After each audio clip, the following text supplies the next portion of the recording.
Raj Gaikwad lead the franchise this season. What's your thought on his Yeah, Rutraj, not only as a player but as the captain. What do you think? Will he play another season or? Tough one, isn't it? Because the fans are going to want their superstars to play forever, especially MS Dhoni. A fond memory of your mongoose bat also. Yeah, tiny little heads, and they've gone to graphite shafts and things that feel like you're swinging a tennis racket the size of this table. The expectations are just so remarkably high. What do you think about KKR? What's their success mantra? I think they've got a very successful owner in Shahrukh Khan. Who is your favorite opening partner? Adam Gilchrist. Adam Gilchrist. Why? So what's your favorite things in this city? So favorite food, favorite... What do you love about Chennai? Chennai, yeah. Curd rice, pickle, must be there. A nice mango pickle or a sharp lime pickle. Vanakkam. Vanakkam. How is Chennai, sir? It's too hot here. How you cope with this weather? Well, firstly you have to wear a dhoti. Then it becomes much cooler. It is very hot. It's Chennai. As Ravi Shastri said last night, it's hot, it's humid, and it's Chennai. Yeah, so it's very hot, but I enjoy the climate. For me, it's I'm from the southeast corner of Queensland, so it's also very hot and very humid. Being in the subtropics, so I feel very at home here. So you've been a legend in the IPL. So what's your favorite memory from your playing days of IPL? Probably winning the 2010 IPL. That was very special. When you think back to how Chennai actually arrived in that series, with MS Dhoni crunching 22 off the last 2 overs up in Dharamshala. I got a chance to meet the Dalai Lama on that day as well. We had an 8-hour bus trip down to Mohali and then on to the playoffs down in Mumbai. And yeah, it was a very special time. It was sort of coming in many ways because the first seasons we were close, 2008, 2009. But yeah, 2010 was very special. I have a fond memory of your mongoose bat also. Yeah. So my childhood favorite bat also. What about that, sir? That's a nostalgic thing. I wonder how that sort of captured the mind of young cricketers as well. Like just that innovation, something different out of the box. And I like to explore those realms. Just doing things beyond the normal is something that I've tried to challenge cricket over the years. It's a very old, very traditional game, but I always felt that it needs to move with the times. Like if you stand over a tennis racket from when we were kids, they were bamboo and tiny little heads, and they've gone to graphite shafts and things that feel like you're swinging a tennis racket the size of this table.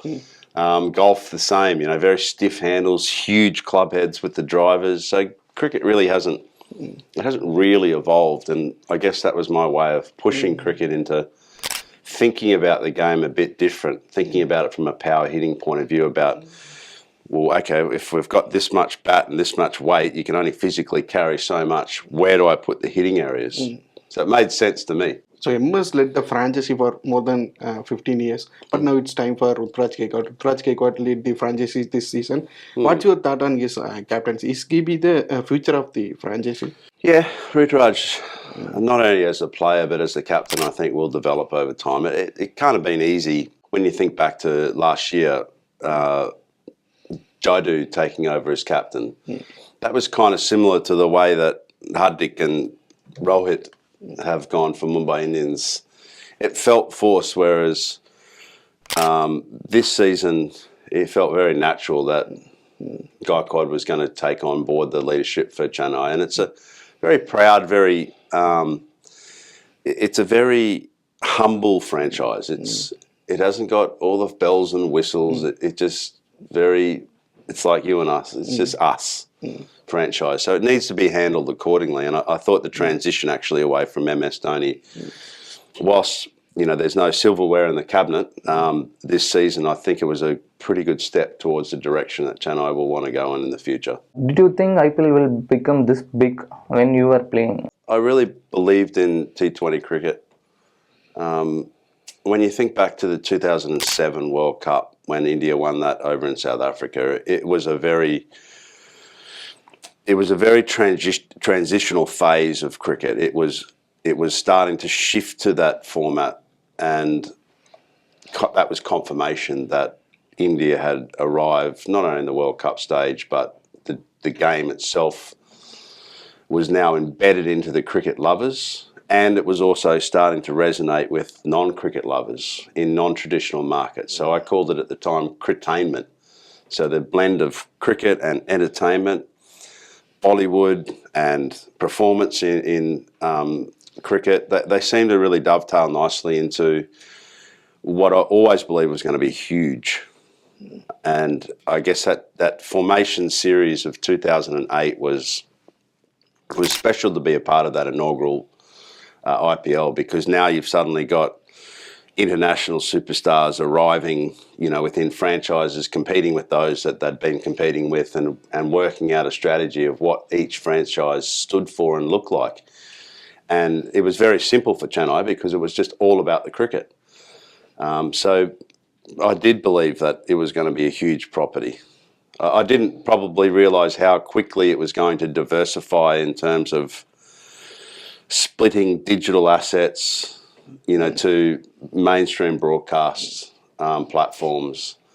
The evolution of that now in this market is that has blown my mind away. To think that a digital platform like Geo can pay $3.6 billion equal rights to TV, it's just amazing. And then when you think of the offshoots of how people consume the game through our phones, that technology's kind of caught up with the innovation of cricket. This season we have had many emerging talents. Who is your favorite? Why do you think so? Harshit Rana for me is someone that he in big game like the IPL final stood up. I mean, we look at, as older fellas of the game, we look at play where it matters. And someone like Jaswal, for example, I heard a lot of my fellow colleagues, including Kevin Peterson, talk about how he didn't make the transition in a big match. Whereas Harshit, performed really nicely through the season, but, come the penultimate game, he delivered. Along with Mitchell Starc, and that, real two-pronged pace attack. I was kind of going to the final yesterday thinking it's going to be a warfare amongst spin for KKR, who's going to be the leading wicket taker of the day. Narayan easily walked in most valuable player of the IPL, and with both bat and ball, and then Chakravarti as well was, again on point last night. So yes, I feel like there's been a number of young Indian players. That's the beauty of the IPL. You go right back to its conception. There's always been a discovery every year, and for mine, Harshit is a beauty. As you talk about Harshit Rana and Sunil Narine, you also predicted that KKR will win the trophy before the day, finals. So what do you think about KKR? What's their success mantra? I think they've got a very successful owner in Shah Rukh Khan, and he hasn't interfered, and that's important. When I think of the administrators that have really stood the test of time through this IPL, KKR, this is now their third title. They beat Chennai here, actually, in 2012. And that was very painful, obviously, for the franchise being dusted up at home. But Srinivasan and Shah Rukh, whilst they come from completely different fields of life, they have one thing in common, and that is that they let cricket be cricket. So I think it was a very good appointment, actually, from Shah Rukh's point of view to get Gautam Gambhir at the helm. Has been there, has won World Cups, has won IPLs. It's important, as Stephen Fleming does for the franchise of Chennai. It's really important that you have that steady hand at the helm, that lets cricket be cricket, doesn't dictate, terms. It just finds a way to operate within boundaries where your performance as an individual is as important as the team environment. Something which RCB I don't think get right and haven't got right since the conception of the tournament. It's been very driven by the position that Virat Kohli has. Not his fault. It's just there's not a lot of thought, I think, in the construction of their team. When you think of KKR, you think of 3 quality fast bowlers. You think of 2 great spinners. You think of power play personified in Salt and Narayan. You've got a damaging number 3, in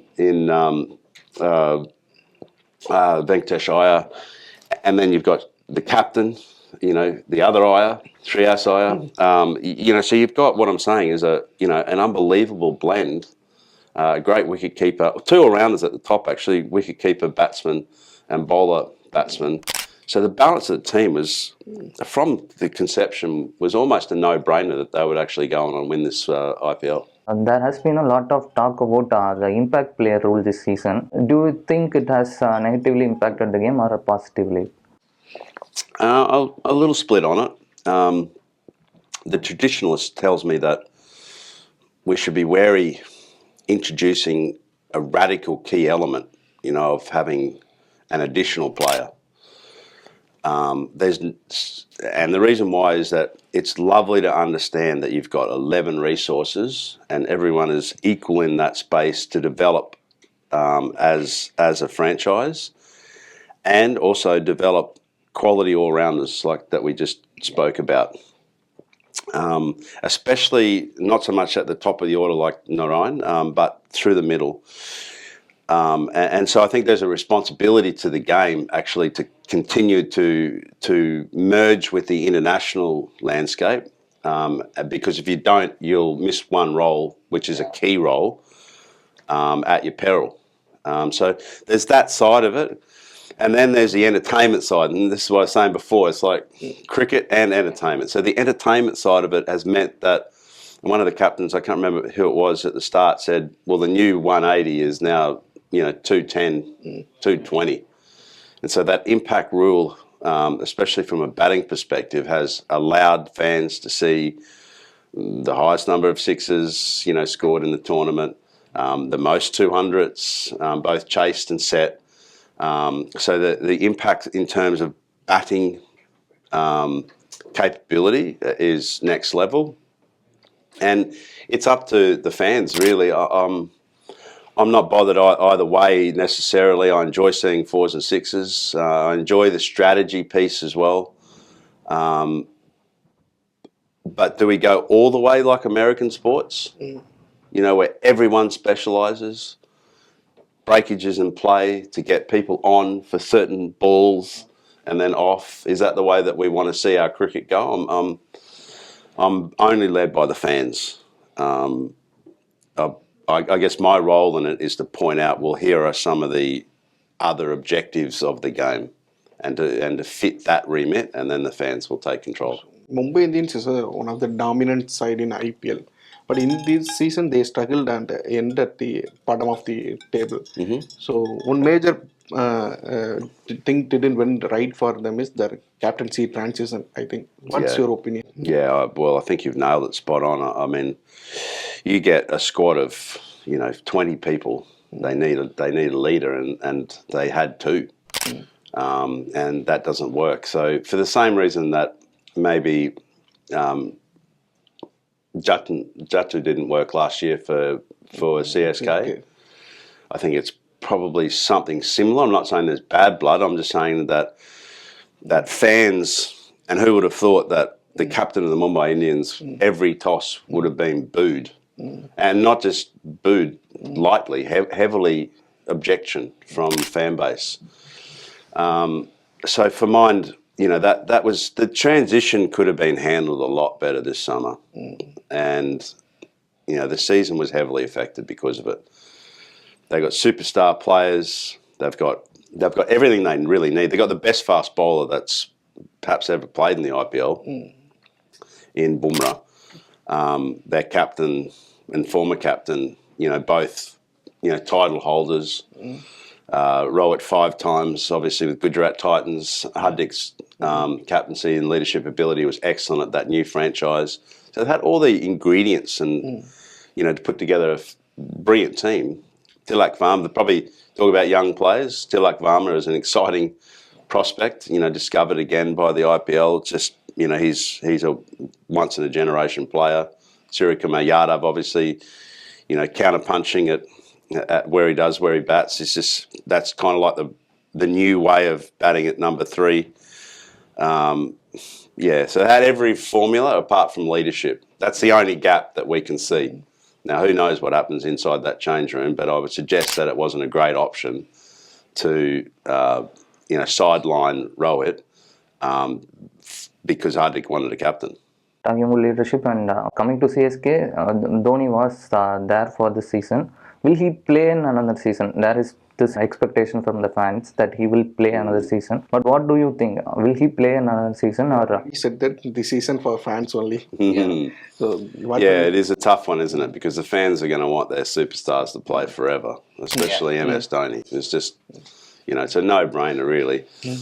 And who am I to say, what he should and shouldn't do? He'll make his decision.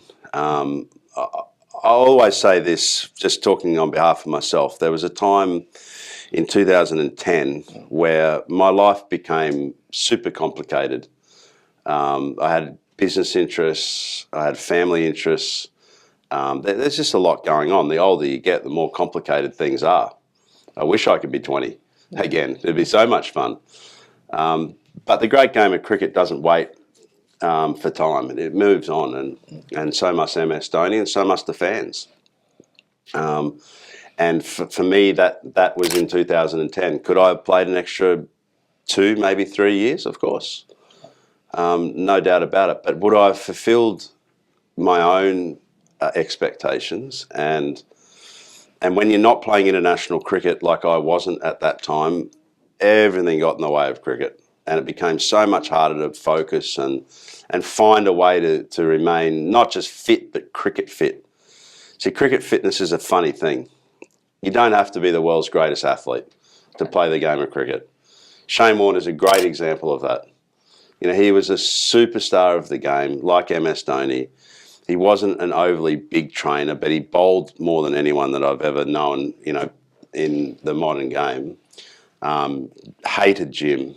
Had a diet of bread rolls, French fries, and tomato sauce. But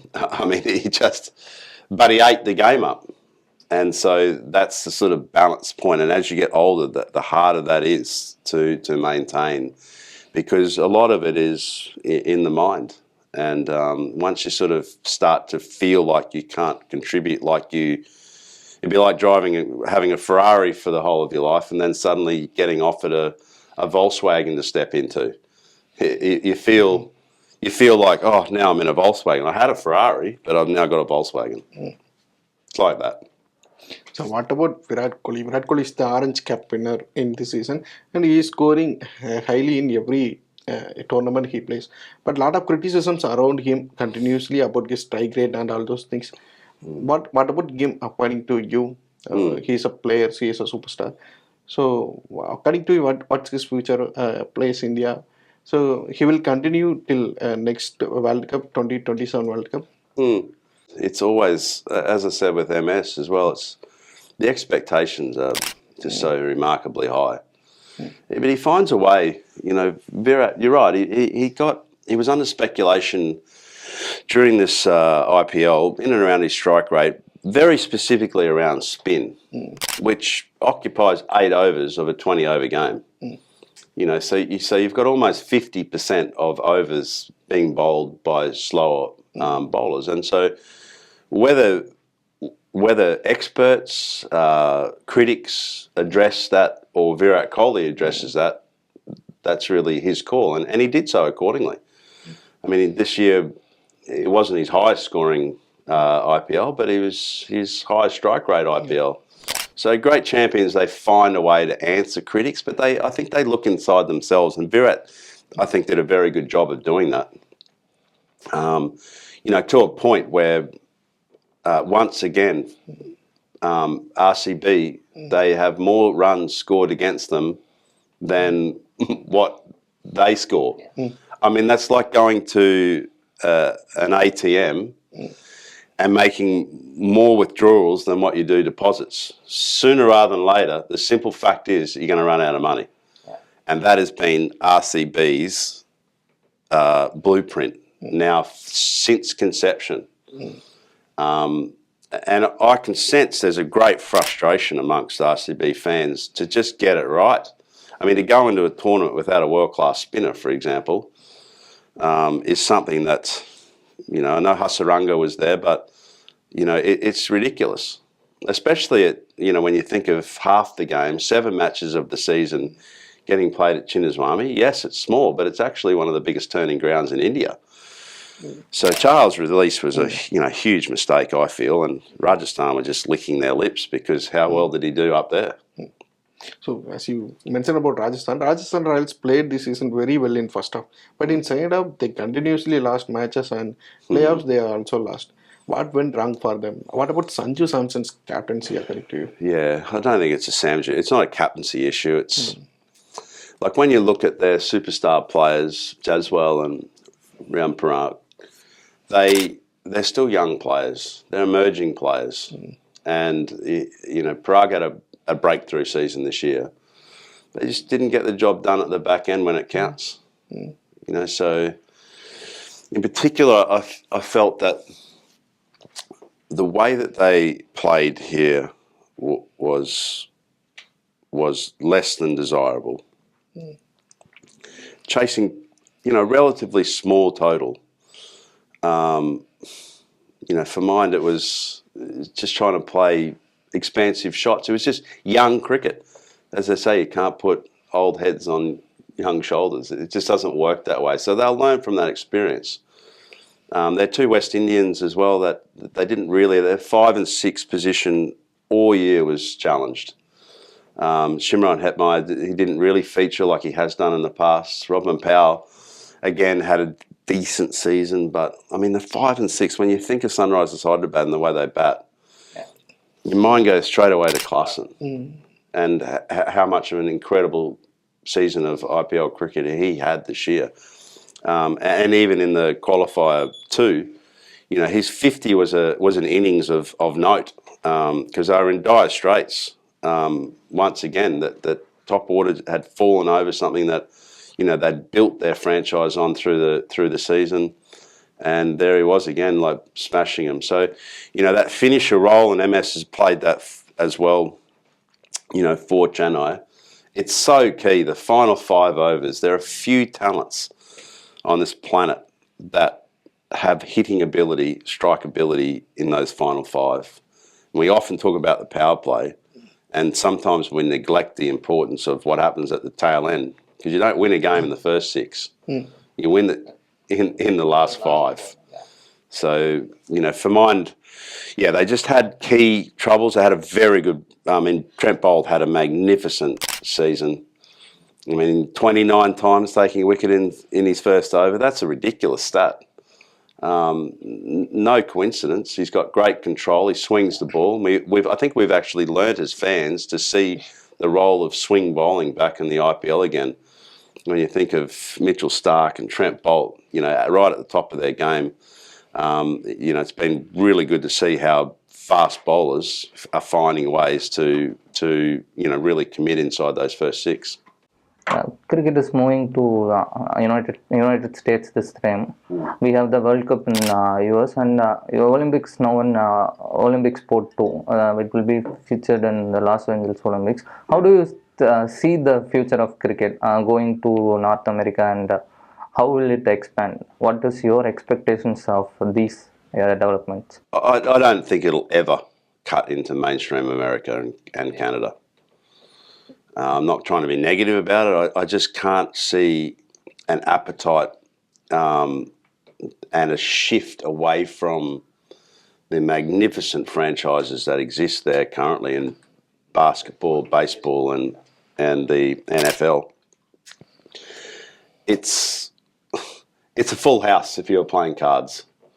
So what we're really trying to do in cricket is talk to those expat communities that have repatrinised into locations on that eastern seaboard, and that will work. And people will travel to watch it as well.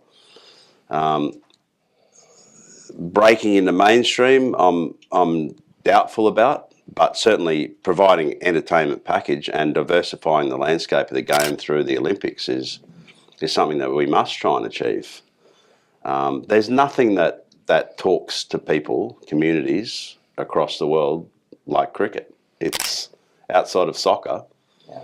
You know, that's our global language of sport, soccer and cricket. You know, when you look at the American markets, you look at the Australian markets, Australia has its Australian sport, which is Australian Football League, AFL. It's 5 times as big as our national cricket game commercially. You look at the balance sheet and you go, this is just a national game. And yet our game, you know, permeates all over the world. When you think of the global populations, India is there. Of the 8 billion people that exist on the planet, there's 1.5 here. Yeah. You know, so that's a major population, and that's why the game of cricket in India is just exponentially growing. And now you've got a product in T20 cricket that's talking on scale to people that aren't traditional cricket players or fans. And bingo, IPL is born at a time when we've all got access to the game in such a unique way. So there's an obligation for us to grow the global interests, and I'm glad it's pushing into America. In some ways, I look at it and go, well, is America the new West Indies? You know, because you still need a very strong populace that can build cricketing resources and commercial resources as well that obviously have to go there to enable that to happen. So when it comes to ICC tournaments, Australia did very well in every tournaments. Last year they won the World Cup, and here also they are favourites for T20 World Cup also. So what's the key factor to crack ICC tournaments for Australia? Well, Australia has one people. It's not a tribal community. We could be sitting in this room and there could be 20 of us, and you all would be considered to be Australian. It's like that. It's a very egalitarian society. There's not a star culture.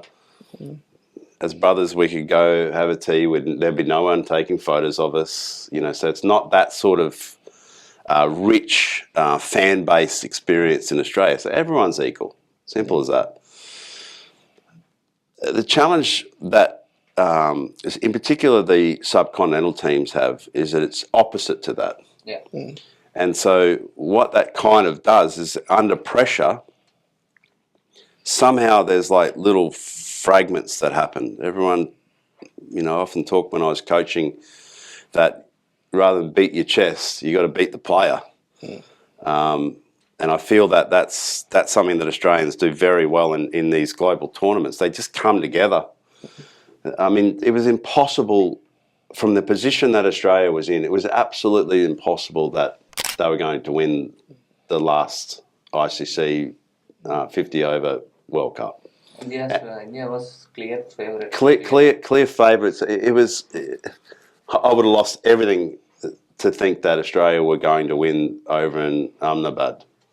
You know, so that's the power of one way of thinking and togetherness, and not trying to upstage or be distracted with that fandom. I mean, it would be hard, right? Because there's so much passion here for the game of cricket, but with that passion comes a huge expectations. But at the end of the day, when you walk across that line, it's me versus you and vice versa. And if I can open you up because I know that you're under more pressure than me, then I'll expose that, and I won't even do it. I'll be blink of an eye, and I'm going to expose that.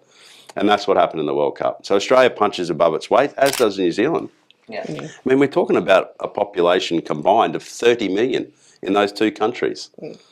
I dare say that's the population of Mumbai alone. So tell me, it's like it's not a miracle. It's just that there is a common way of thinking, and and that unifies our countries, and we punch above our weight in sport.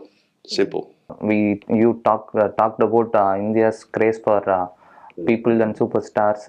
Here are fan bases, but Dhoni was able to achieve above that with that. Yeah. What made him special? How did he approach the game? You were on sharing the dressing room with him. You would have some special insights which we might not know. Yeah. So Dhoni is exactly what I was saying before about. He could easily sit in an Australian dressing room, and he could easily captain that dressing room, because he believes that he is not bigger than anyone else. He'll collect bags. He'll throw cricket balls. He's a very humble individual, and he works hard at a team. Not about promoting MS Dhoni.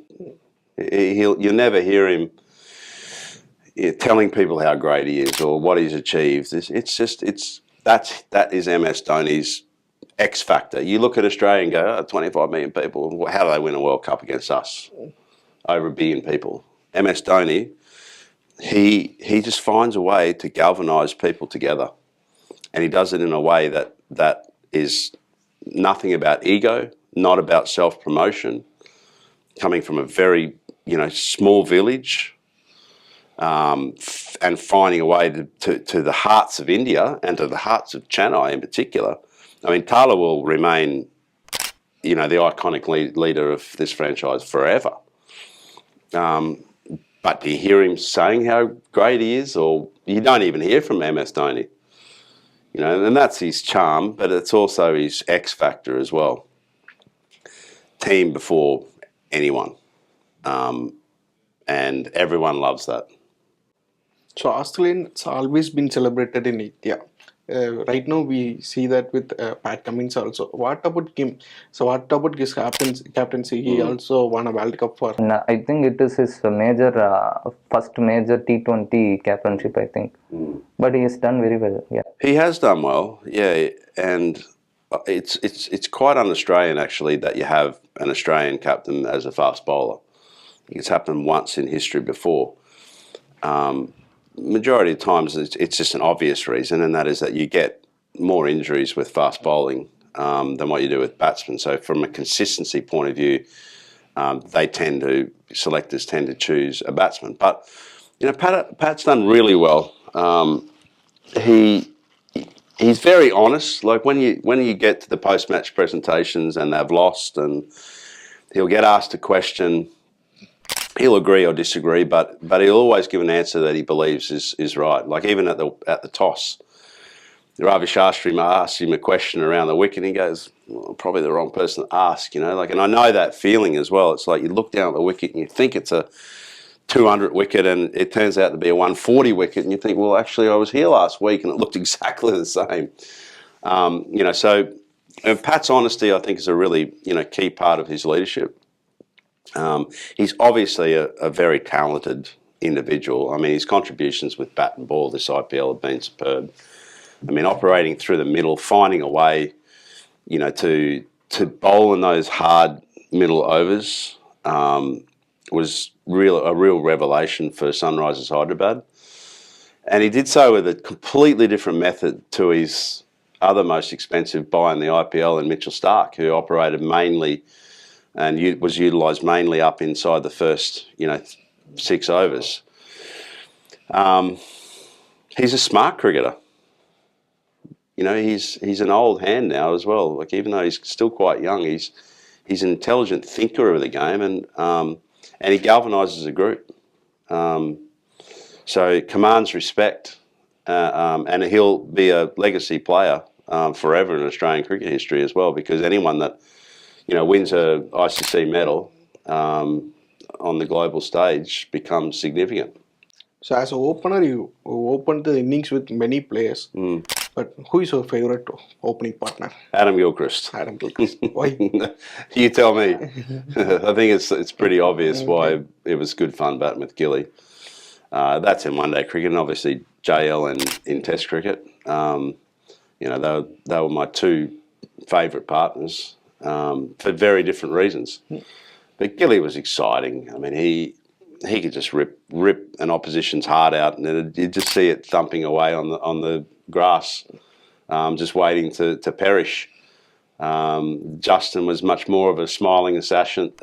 He'd take his time, but he'd work into the innings, and he was like an Alabama tick. You just could not get him out, which I really respect and admire. I mean, opening the batting in Test match cricket is a very difficult job, and he did so incredibly. Who do you think are the favourites to win the upcoming T20 World Cup?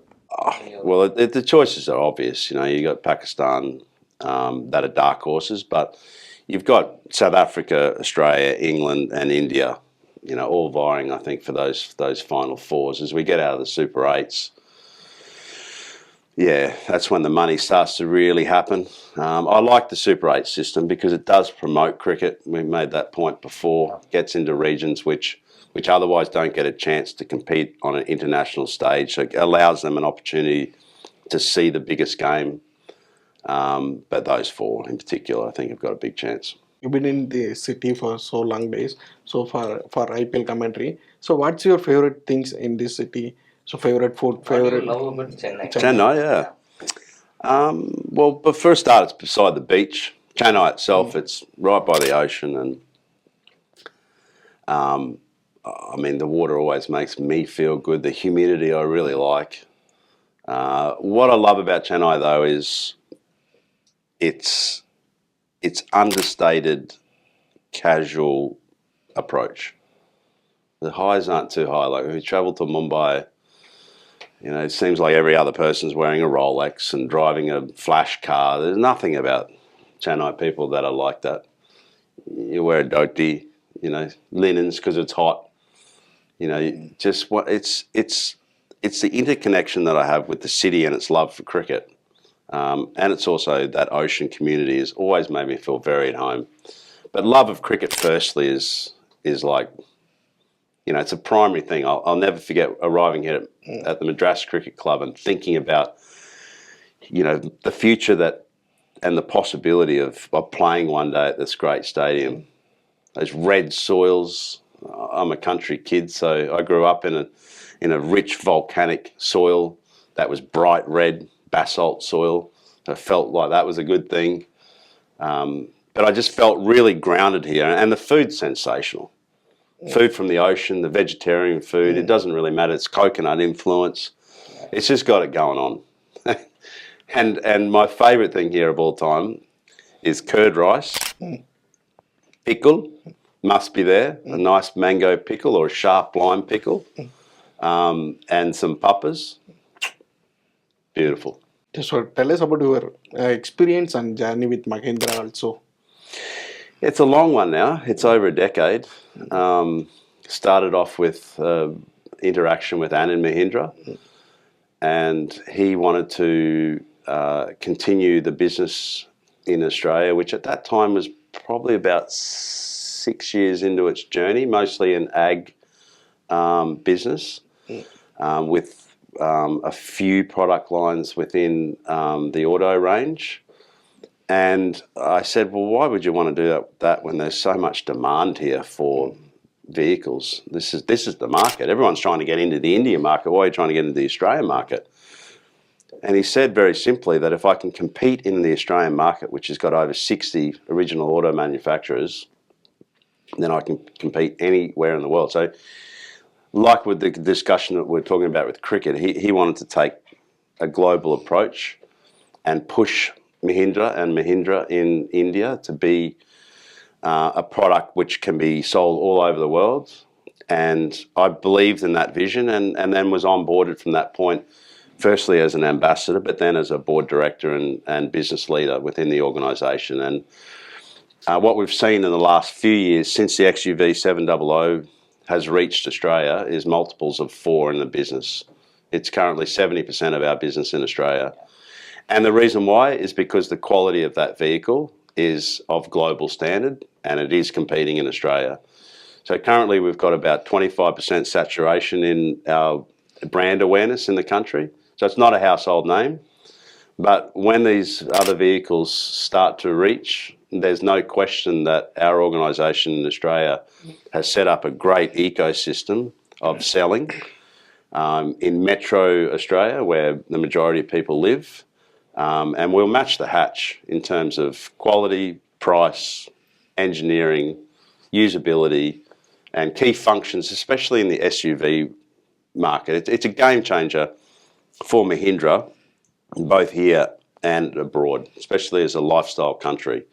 We travel a lot. We use our vehicle. It's a big country, so you can't fly everywhere. So the off-road market, all-terrain vehicle market is enormous because it just fits into the hutch of how an average Australian family operates. Towing boats, off-roading, family market, that can carry people. It's a great thing for Mahindra and SUVs to be coming now into the market, which is the most sought after and popular market in Oz. So it's been a nice talking to you. Thank you so much. No, my pleasure. Thank you.